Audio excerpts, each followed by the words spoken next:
Welcome back to Spill the TXC with me, your host, Amber. Today's episode is all about new homes because a new home can mean so many things. It can mean change, it can mean achievement, it can mean safety and freedom and a fresh start. But what if the place that's supposed to make you feel safest turns out to be the most dangerous place you could possibly be? Today we're talking about new home horrors. Stories where the dream of a new home turns into a real-life nightmare. So make a cup of tea and get comfortable, and for God's sake, if you are buying a new home, do your research. Because sometimes the scariest thing isn't what's outside your house, it's what's already inside. As per normal with my episodes, the stories are going to get worse and worse as we go along. But this first story that I've been sent is actually completely off my radar to what I thought this episode was going to be about. I thought it was going to be about the paranormal, about, scary people, which it is. But this story really caught me off guard, and it's a good one. It's definitely not what you're expecting, but it's a good one. So it's called They Found Me, and as I said, it was sent in by a listener, so thank you so much for that. And if anybody out there has any other stories they want to hear as I said, this story was sent in by a listener who does want to stay anonymous, which we can absolutely do. If you don't want your name out there, I won't put your name out there. So if you've got any stories that you would like to hear on the podcast, please send them in to toxicstories@outlook.com. Let's jump straight into this first one, which is called They Found Me. I shared a home with my husband and his wife without ever knowing it. I am an air hostess, and I am typically home 1 or 2 weeks out of every 4. Because of this, my partner and I like to treat our time together as sacred. We spend our evenings and weekends with the doors locked, curtains drawn and phones off.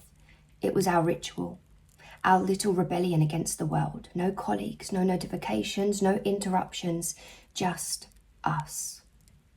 Sealed inside what I used to call our little love bubble. It was perfect, or at least I believed it was. The house always felt like a hideaway when I came back from a trip. I dragged my suitcase up the path, the wheels rattling over the loose paving stones, and he'd open the door before I even reached for my keys. He'd say he could feel when I was close, that he could sense me. Now I wonder who else he sensed. Back then I'd fall into his arms and breathe in the familiar scent of his aftershave and laundry detergent. He always kept the place spotless when I was gone. Fresh sheets, clean towels, even flowers sometimes. Looking back, I think he was simply resetting the stage. The Polaroid camera was his idea. I hate that we don't have enough physical photos, he said one Friday night as we lay tangled together on the sofa. Everything's digital, temporary. I want something real. The next morning he handed me a gift bag over breakfast. Inside was a brand new Polaroid camera, soft cream, retro and beautiful. We'll document this weekend, he said. Just us, no phones, just moments. And we did. We took photos in the kitchen whilst making pancakes, on the living room floor with wine glasses balanced between us, in the bedroom with sunlight filtering through the curtains. Silly ones, soft ones, intimate ones. By Sunday evening, the coffee table was scattered with developing squares, each image blooming into existence like a secret being revealed. One photo in particular became my favourite. We were sitting cross-legged on the rug, foreheads touching, laughing at something I can't even remember now. There was something in the way he was looking at me, open, adoring, and certain. I picked it up and said, "This one, I'm framing this." He smiled. "Put it next to the one from Lisbon," he said.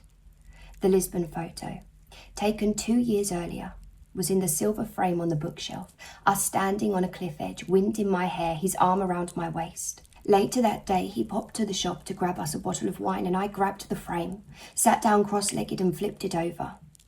I peeled back the prongs carefully and pulled the cardboard backing free. I tipped it upside down so our old photo would slide out, and it did. But something else slid out with it. Another Polaroid. It landed face up on the rug, and I stared at it. My partner, standing in our kitchen with another woman. His arm around her waist, her head resting against his shoulder. The same pose, the same room, the same curtains, the same frame. My first thought was absurd. Maybe it was old. Maybe it was before me.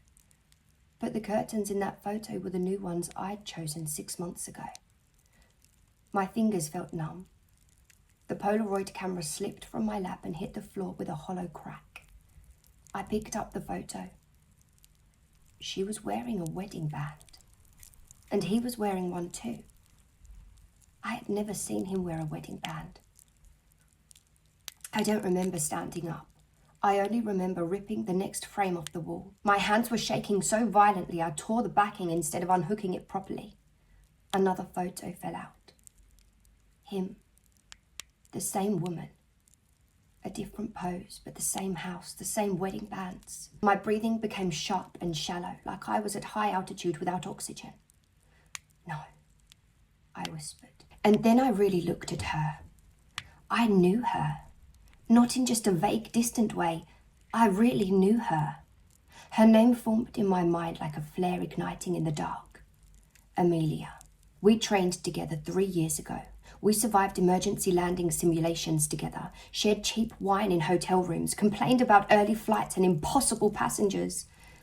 I saw her in my memory, laughing in uniform, pushing her hair behind her ear, and then another memory snapped into place. Her wedding. She had shown us photos during training. Small ceremony. Private. She had worn a simple band. The same band she was wearing in this picture. In my living room. With my partner. In our home. No. In their home. The confrontation wasn't cinematic. It wasn't screaming and glass breaking. It was quieter. More dangerous. He came back from the shop, smiling. And then he saw the photos in my hands. His face didn't immediately change, and that was the worst part. He didn't look guilty. He looked calculating. Who is she? I asked. The silence stretched between us. Then he sighed. And in that sigh was irritation, like I'd found something mildly inconvenient. You weren't supposed to see those. Weren't supposed to see. Not, I'm sorry, not, let me explain. You're married, I said. He didn't deny it. It's complicated. No, I said, my voice breaking. It's not. I told him I knew her, that we trained together, that I remembered her wedding. Something flickered in his eyes then. Fear. But not of losing me. Of something else. I contacted her that night. I sent her photos, dates, screenshots, flight schedules that overlapped in ways that made everything clear. When she was in the air, I was home. When I was in the air, she was home. We had been sharing the same bed on alternating weeks. In their house. I expected fury, solidarity, rage directed at him. At first, she didn't respond. Then she sent a single message. Stop. Stop what? Telling the truth? I sent more proof. Time-stamped Polaroids from that weekend. Our Lisbon photo, the identical frames. Her replies became colder.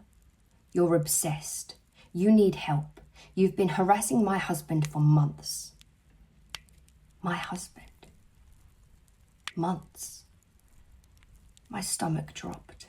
I scrolled back through our messages. Her tone shifted quickly, from confusion to certainty, like someone had coached her.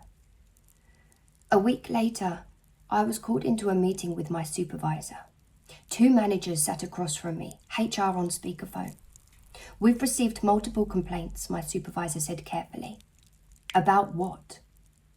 Bullying, harassment, inappropriate contact outside of work. My ears rang. That's not true. There are screenshots, HR said. Screenshots I had never seen. Messages allegedly from me. Fake accounts, aggressive language, threats. I felt like I was sinking through the chair. This is insane. They exchanged looks. We're conducting an investigation, my supervisor said. But in the meantime, you're suspended. The restraining order arrived 3 days later. I laughed when I read it. Actually laughed. until I realised that it was real. Stalking. Harassment, emotional distress, filed by both of them.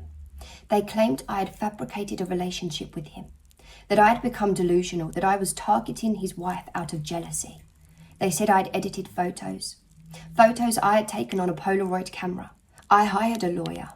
I showed him everything. He frowned more with each page. "Do you have anything that proves you lived there?" he asked. "Well, of course I did." Didn't I? My clothes were gone. My toiletries were missing. He had changed the locks. My name had never been on the mortgage. Bills were all in his name. Deliveries, he insisted on handling them. Even my taxi pickups had been arranged through his account. My life there had been carefully curated to leave no paper trail. I lost my job 2 months later. Reputational risk, they said gently. I walked out of the airport for the last time feeling hollow, like someone had peeled the skin off my reality. I moved into a small flat across town. New postcode, new locks, new beginning. Or so I thought. The other day I was carrying boxes up from the car. I'd left the door open whilst I dragged a lamp through the hallway.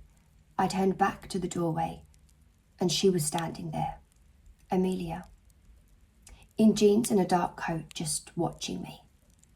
I froze. She stepped just inside the threshold, calm and composed. "You ruined my life," she said softly. My mouth went dry. "I showed you the truth." Her expression didn't change. "No," she said. "You tried to destroy my marriage." She took another step forward. "I saw the messages, the fake accounts, the way you followed him. I felt like the walls were closing in. I didn't." She tilted her head. "You're very convincing," she said. "But you forget, I live with him." Live with him. Present tense. "He told me everything," she continued, "about how you became obsessed after a flight together, how you showed up at our house, how you wouldn't stop." My heart pounded so hard I could hear it. "He spun it," I whispered. "He lied." Her eyes hardened. "You need help." She turned to leave and then paused. "You ruined my life," she repeated. "Now I'm going to ruin yours." And she walked away. I stood there long after she disappeared down the stairs. How did she find me? I hadn't posted my address. Only the moving company knew. Unless someone had been watching. Unless someone had followed me. Unless this wasn't over. See, here's the thing about flying. You learn to trust instruments over instinct. If the altimeter says you're descending, well then you're descending, even if your body feels level. And right now, every instrument in my life says I'm the dangerous one. Official complaints, legal documents, employment records. But my instincts are screaming that I'm trapped inside someone else's carefully engineered narrative. He had the house, the marriage certificate, the shared history, and now she had him fully on her side. What if he had prepared for this? What if there were more fake accounts, more staged evidence? What if I was never meant to be a partner, only a pawn, a variable in a schedule? Slot A, wife home, slot B, me home, never overlapping, never colliding, until I did. The worst part isn't losing him, it's losing reality. When the police look at you like you're unstable, when your employer distances themselves, when the woman you tried to warn believes you're a predator. I lie awake at night in my new flat listening to every sound in the hallway. Footsteps, doors closing, the hum of pipes. I check the peephole before opening my door. I triple lock it. I installed a camera. But sometimes, when I replay that moment, her standing silently in my doorway, I wonder if cameras would even matter. Because if someone can rewrite your entire life without leaving fingerprints, what else can they do? I found something yesterday. in the bottom of one of my old training boxes. An old group photo. 6 of us in uniform, arm in arm. Amelia beside me. Both of us smiling at futures we hadn't yet ruined for each other. And there, clear as day on her finger, the same wedding band. The one in the hidden frame, the one in the Polaroid. Proof that at least one thing was real. She was married to him all along. Which means he didn't panic when I found out. He pivoted. He controlled the narrative. And now I'm standing outside of it, alone. I don't know how to escape a nightmare where the police believe I'm the threat, where my career is gone, where my name has been twisted. But I do know this. If he could do this to me, he could do this to her. And maybe one day she'll open a frame. Maybe she'll peel back the prongs. And maybe another photo will fall out. And then maybe she'll understand. But until then, I lock my doors. I watch the hallway, and I wonder how many other homes he's divided into sacred little bubbles, and how many other women think that they're the only ones inside. If this is a new home, it's not a fresh start. It's a holding pattern, and I don't yet know whether I'm circling safely or about to crash. I recently bought my first house. I finished college about 2 years ago with a bachelor's degree in mechanical engineering. I landed a solid job designing electronics for kitchen appliances, fridges, microwaves, dishwashers, stable, predictable, logical. I liked logical. Circuits made sense. Inputs, outputs, clean cause and effect. Life was measurable. After 2 years of working and living with my parents, I'd saved up just over $300,000. I struggled to save £300 in a year. Honestly, if I've got the money, I'm terrible with money. Most of my money goes on food. I love to eat out. And it doesn't even have to be restaurants. It's just passing a cafe at lunchtime, anywhere. I just love to eat out. As soon as I've got a little bit of money, let's go eat. I need help. Then I opened a house listing website. 475,000, 520, 600. My pride deflated with every scroll. Out of frustration, I filtered by price, lowest to highest. Story of my life. I can't wait to live. And I know it's going to happen for me. I absolutely know it's going to happen for me. But I cannot wait to live highest to lowest. Like when I'm able to filter like that, or do you know what? It doesn't even have to be highest to lowest. It could be any filter other than lowest to highest. If you know, you know. I can't wait to live that life. It's coming. I know it's coming. That's when I saw it. $100,000. 2 bedrooms, 1 bath, large wooded lot, recently renovated. The photos looked perfect. Bright flowers in the yard, fresh paint, polished hardwood floors. A kind of storybook charm that didn't belong anywhere near that price tag. I messaged the seller immediately. She responded within minutes. Her name was Margaret Hale. She said she was terminally ill, no living relatives. She wanted to pass her home to a young person with a future. She called it a good deed before she died. It sounded like something from a Hallmark movie. She knocked the price down to $90,000, saying she felt guilty charging more because of the house's issues. I asked her what issues. She didn't answer, just sent an address and a time to meet. I'm just trying to think of how I would react in this kind of situation, because if I saw a house on the market for so much cheaper than what it should be, my first thought would be there is something wrong with that house. But then I probably would inquire because of the price, because I have to search lowest to highest. So I probably would still inquire, but then that reasoning, she's terminally ill, she wants to help someone, she's got no relatives.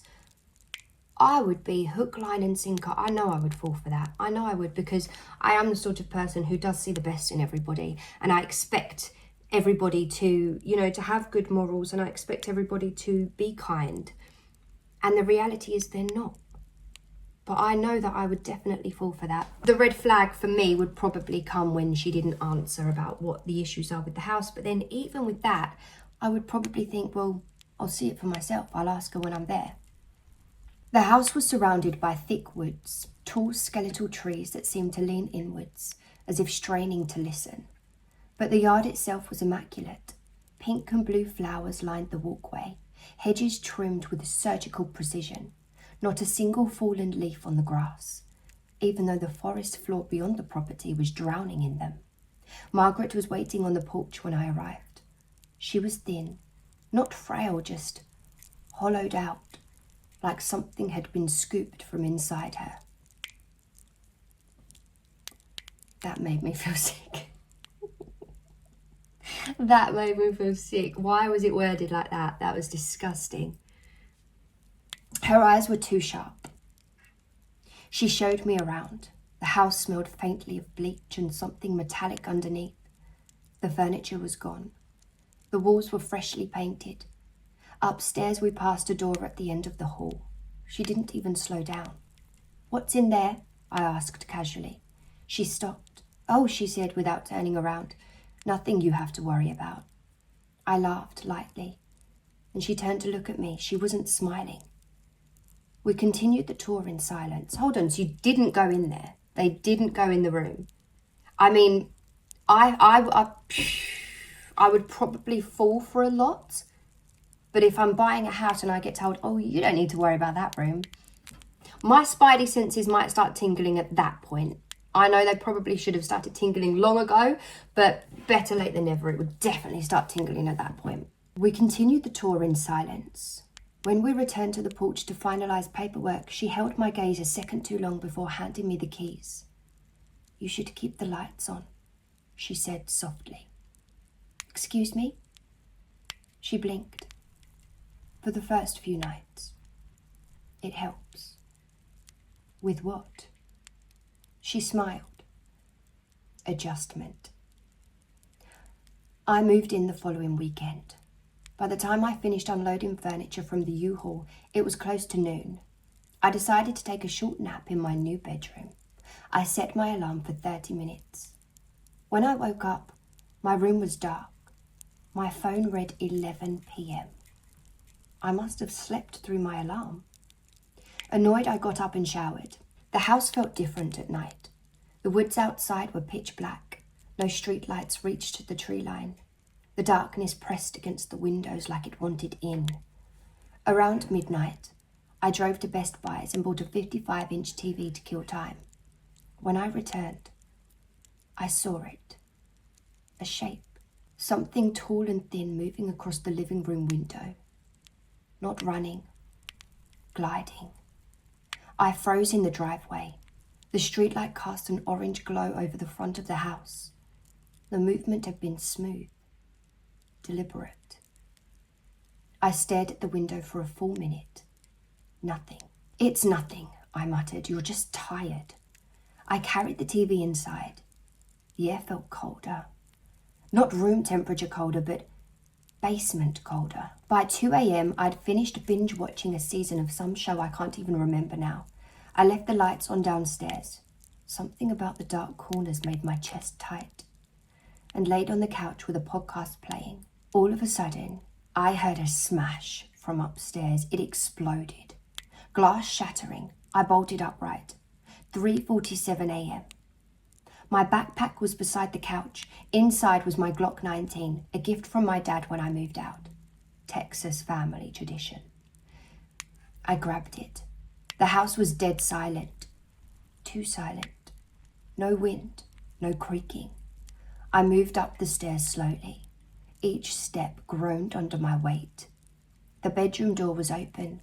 The window was wide. Curtains drifting inward like pale fingers. On the floor was my glass candle holder. Shattered. I stepped inside. The air was freezing. Not cool. Freezing. I approached the window and looked outside. The woods were still, but the tree line looked wrong.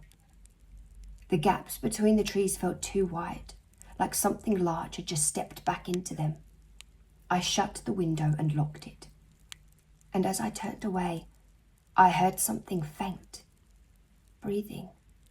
Not mine. Behind me. I spun around, but there was nothing. For a month, nothing happened. No broken objects, no shadows, no breathing. I started to convince myself it had been stress, until the night the lights went out. I got home at 1 a.m. The house was completely dark. I was certain I'd left lights on. The breaker box was outside around the back, and as I opened it, I saw movement in the back door window. The small curtain shifted, not from wind, from behind. I flipped the breaker. The house roared to life with light. The curtain went still. I walked inside slowly, Glock on my hip. Everything looked normal, except the upstairs hallway light was off. I always left that on. A faint glow slipped from under the door at the end of the hall, the one Margaret had skipped. My pulse thudded in my ears as I approached. You still haven't been in the room? What do you mean? That is your house now. You've just taken the word from the person who used to live there that you don't need to worry about that room. You have absolutely no idea what's inside. This is crazy. The doorknob was ice cold, not cool from night air, but freezing. I twisted it, and it clicked. The door creaked open, and inside was a bathroom. Blue-green 1950s tiles, a matching tub and toilet, everything spotless. It smelled like bleach, strong enough to sting my nose. The only thing out of place was the mirror. It was old and clouded and darker than it should have been. I stepped inside. The air felt heavy, like pressure building before a storm. I stood in front of the mirror staring at my reflection. I lifted my hand. My reflection lifted its hand, but slightly late, barely noticeable, like a bad video call connection. I frowned. I moved my head quickly to the side. My reflection lagged again, just a fraction of a second. My stomach dropped. No, I whispered. I raised my hand again, but this time, my reflection didn't. It kept its hand at its side. It was still looking at me, but its eyes were wrong. They were too dark, too deep, and it was smiling. I wasn't smiling. I staggered back. The reflection slowly raised its hand, not to match mine, but as if it were pressing its palm against the inside of the glass. The mirror bulged outward ever so slightly, like something was pushing from behind it. The surface rippled. A shape pressed against it from the other side, long fingers, too long, bending at unnatural angles. I drew my Glock in pure panic. My reflection moved faster. It yanked a gun from its waistband. I froze. It pointed the gun at me. I pointed mine at it. We stood there, mirrored, except one was smiling and one wasn't. Its arm jerked upwards quickly, firing into the ceiling behind me. I screamed and unloaded into the mirror. The shots were deafening in the small room. Glass exploded, but the sound didn't stop when the bullets did. The mirror didn't just shatter. It screamed, a high-pitched metallic shriek that vibrated inside my skull. The shards didn't fall normally. They hovered for a split second in the air, and in each fragment I saw it. Not my reflection. It. Standing behind me. Closer. Smiling. I ran. I don't remember locking the door. I don't remember getting in my car. I just remember driving. And in my rearview mirror, I saw someone sitting in my back seat, smiling. And when I turned around, it was gone. The next day, I Googled Margaret Hale. Her obituary popped up immediately. Cause of death, self-inflicted gunshot wound. Location, bathroom. I scrolled further. There was a small detail most people would miss. She had shot the mirror. They found her body surrounded by shattered glass. Police reports suggested delusional episode. 4 years have passed. I'm successful now, wealthy, married with 1 kid. But there are no mirrors in my house, not even in the bathrooms. But sometimes when I accidentally catch my reflection in a store window, it doesn't blink when I do. And sometimes it smiles first. And I'm starting to wonder something I've never said out loud. What if Margaret didn't sell me a haunted house? What if she sold me something that followed her, and now it's waiting for me to put up just one mirror? The candles gutter and the circle tightens. Ice is in the air with a hush that frightens. Footsteps halt because something listens back. Names fade to echoes and the world turns black. So gather your breath and surrender your spark, for the right has been spoken. TXC After Dark. You know that feeling, that tiny shift in the air when something just feels wrong? The hair on the back of your neck standing up. Maybe it's when you hear footsteps behind you on a dark street. Or maybe when your phone rings at 2 a.m. and your stomach drops before you can even answer. For Laura Sugden, that feeling came the moment she stepped back into her own home. Laura and her boyfriend Shane Gilmer had recently moved into a semi-detached house in a tiny hamlet called Southburn in East Yorkshire. It was supposed to be a fresh start, a quiet place, somewhere peaceful to raise Laura's little girl Isabel. The kind of place where nothing really happens. New house, new memories, new chapter. And at first, everything seemed fine. They even got along with their next door neighbour, a 55-year-old man named Anthony Lawrence. He was a bit of a loner, but polite, quiet. Sometimes he'd even walk their dogs as a favour. But then things started to change. Lawrence was growing and smoking cannabis inside his home.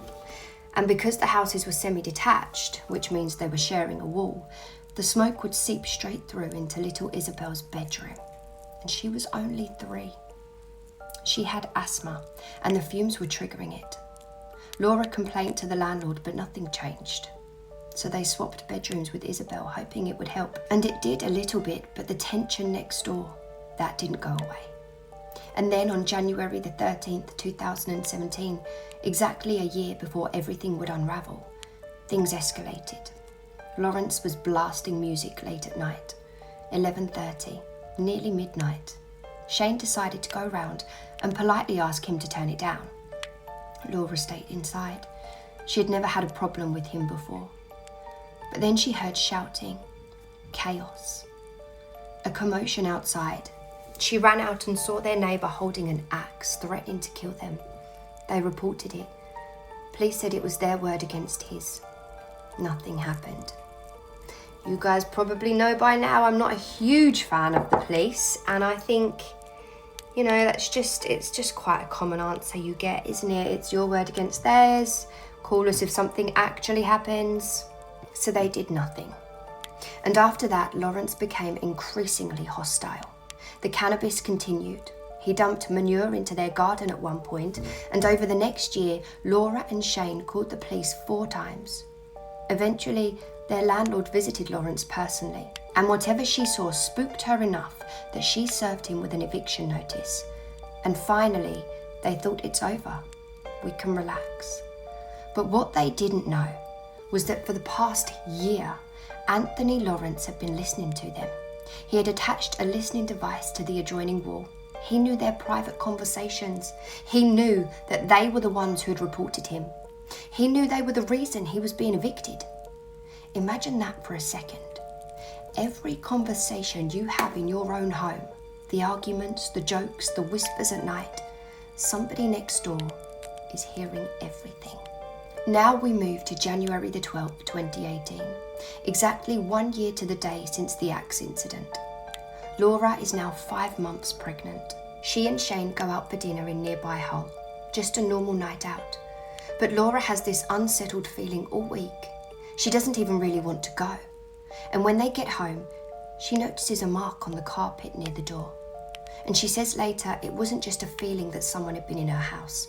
It was a feeling that he was in her house. She couldn't explain it, but she felt it. She walks upstairs, pushes open her daughter's bedroom door, and standing there is Anthony Lawrence. He was holding a loaded crossbow. Laura screams a warning to Shane behind her on the stairs, and Lawrence shoves her into the bedroom and onto the bed. Shane reaches the top of the stairs, and Lawrence steps out onto the landing. Ooh. Laura manages to call 999 and slips the phone back into her pocket before he returns. But because it's a crossbow and not a gun, she doesn't hear the shot.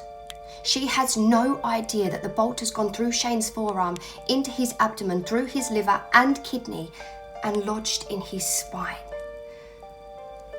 She has no idea that he's bleeding out just outside the room. Lawrence comes back in. He shoots her in the head. And in pure instinct, she pulls the bolt out. She throws it on the floor. He grabs it and drives it into his own throat in the struggle. Then comes at her again with another bolt, stabbing her in the neck. She's 5 months pregnant, and somehow, she manages to overpower him. And she runs. She finds Shane lying in blood. He tells her to get out to save the baby. His last words to her were, "Be strong. I love you. Get out and save the baby." Jesus Christ. She runs out of the house, down the road, with gaping wounds in her head and her neck. And as she's running, Lawrence drives past her in his truck, calm, just leaving the scene. At a neighbour's house, Laura begs the 999 operator not to worry about her, to save Shane. But what she doesn't know, I don't know if I can read this, oh my goodness. But what she doesn't know is that Shane is also on the phone to emergency services saying exactly the same thing. "Don't worry about me. Please look after Laura." Okay, I think I may need to re-record this. Oh, that's super sad.